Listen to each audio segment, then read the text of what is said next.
Kalau parents tukar duit raya anak kepada emas tahun lepas, hari ini mereka akan nampak satu perkara yang parents lain tak nampak.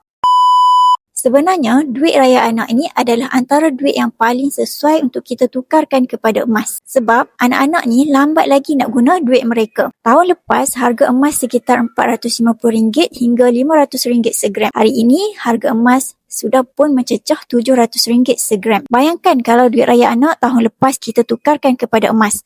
Hari ini bila tengok balik simpanan tu, nilainya dah meningkat tanpa kita perlu tambah duit yang baru. Sebab itu, ramai parents sekarang mula buat satu perkara setiap kali raya. Sebahagian duit raya anak, mereka terus tukarkan kepada emas. Jadi, duit yang asalnya kecil setiap tahun, lama-lama bertukar menjadi simpanan yang besar. Bayangkan setiap kali raya kita buat perkara yang sama. Sebahagian duit raya anak, kita tukarkan kepada emas. Bila anak kita dah besar, nak sambung belajar suatu hari nanti, mereka dah ada simpanan yang kita dah kumpulkan untuk mereka sejak kecil dan insyaAllah tak perlu lagi buat pinjaman. Bagi parents yang nak alihkan duit raya anak tahun ini kepada emas, boleh isi sign up form, saya akan bantu sebaiknya.